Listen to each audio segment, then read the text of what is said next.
Last night was the Erin Fall Fair, and I brought my '98 Mazda Protege. This is the older Protege with the 4 bolts. It was overall, it started out pretty shitty. They said tech started at 1, so I was there around 1:30, and we had to meet at Napa, which is about, I'd say about half a kilometer, quarter mile away from the actual derby itself. So I went there. They teched me without leaving the trailer, so that's why they do it. I guess they tech you when you are still in the trailer at the Erin Fall Fair. And then we had to wait around till 6. So I waited around almost 5 hours to go into the derby. And then once we got into the derby, it was a huge lineup. They staged us all on the truck pulling with our trucks and trailers. And then they proceeded to park us one by one. So they basically fucking parked us so tight. Like, my truck would be about 2 feet behind the bumper of this car in the parking lot, and like the truck trailer, you unload your car, and then another truck trailer behind you, and it was shit. You couldn't do anything, and then it was a mad dash, and everybody was hitting people's vehicles, and I just wasn't overall experience. I expressed myself to one of the Erin parking people, and he said, well, fine, fuck, don't come back, is what he said to me. So I don't know if I will be going back to the Erin Fall Fair. I'll probably always go to the Spring Fair because of the fact that it's nothing else is happening that weekend for derbies around here, and only like 8 vehicles show up, so you bring a good vehicle and you can have a fun day. But alright, let's go over 2 massive driver door hits. Like, you look and they're in almost 4 or 5 inches. They're right into my inside bar. The whole door's fucked. The inside door bar is fucked. I don't know if anybody got called on that, but I fucking hope they did. Like, look at that. Okay, the heat, my negative broke off from my fuel tank. You can see that I reattached it right there on that blue bar. So I went the whole heat holding my negative on to get my fuel pump to run. It hurt my arm. I got shocked non-stop. Overall, it was just a horrible heat. I made it down to final 3, and they gave me the option. I took it as fast as I could, so that way I could just rest my arm. I could have probably got first in the heat, but I wasn't willing to hold my arm back there anymore. I got bruises all on my arm from the bar and from the seat. I popped the driver's side front in my heat.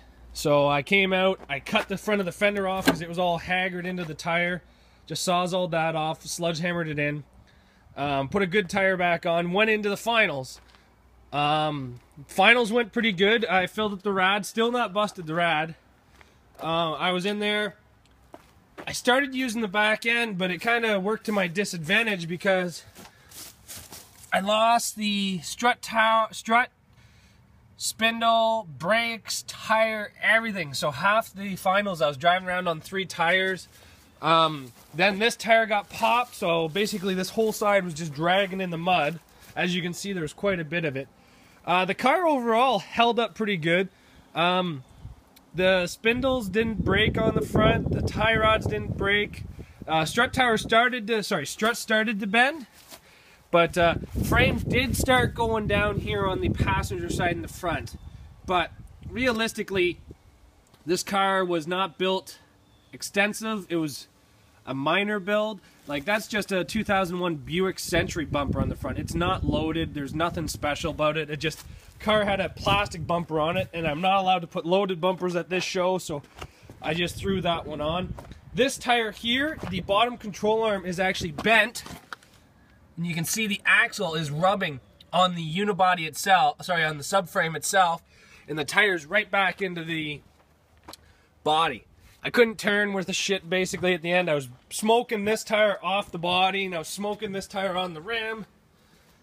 And then I just got pounded into second. I just kept moving, kept trying to do hits, but I couldn't get any speed. But I got a rebar bumper that I apparently went up through my floor into halfway into my car. And another bumper started coming up through. It's all hung up underneath me. They weren't picking up bumpers there. Car does not start anymore. The final hit broke my starter off. So there's no starter in the car. What I find funny is the Erin fall fishers. I have my doors welded, 4 places on the front door, 3 places on the back door, and they told me that wasn't enough. They wanted seatbelts. So I was like, all right, whatever.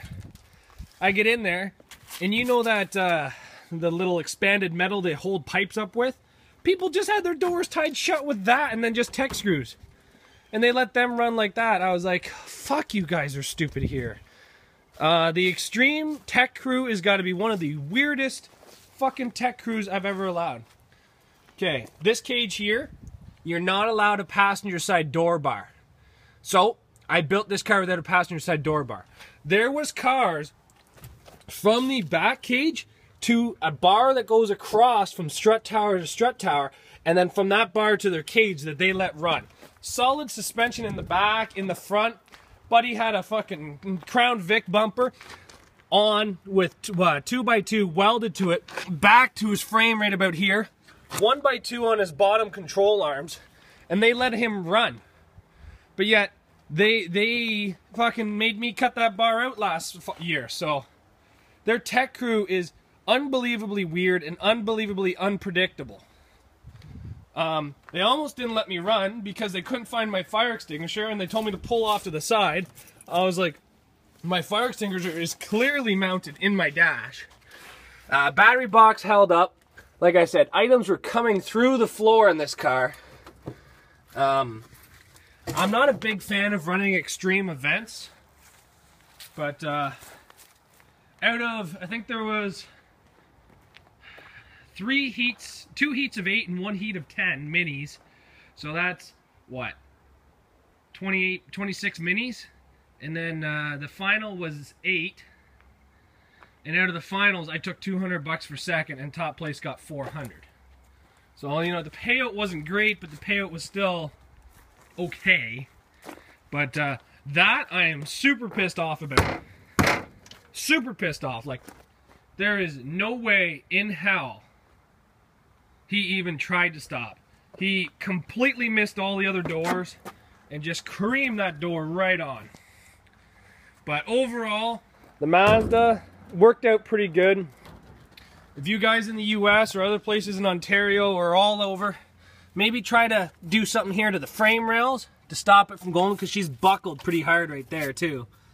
Do maybe some plates on the frame rails, but other than that, you can't really do too much with these cars. Like, you put this against a Volvo or a Pacer or anything like that, she ain't gonna survive, but she'll give you a run. Like, it ran pretty good.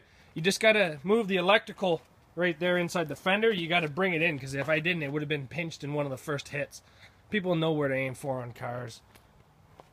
But it held up pretty good. It was getting a little hot. Transmission lines were still into the rad, so when the rad got hot, this thing got hot, and the transmission was starting to slow down. But just take your time and learn. Learn every day from Darien, and just fucking try to avoid shit like that. I got 2 hits there. I know I got 2. I can feel them on my fucking arm. I got 2 hits. Anyway, guys, to the Erin Fall Fair officials, let's try to get somebody else in there. Extreme does not put on as good a show as some of the other guys. And some of the stuff they let through tech is really sketchy. Really sketchy. Alright, guys. Bye.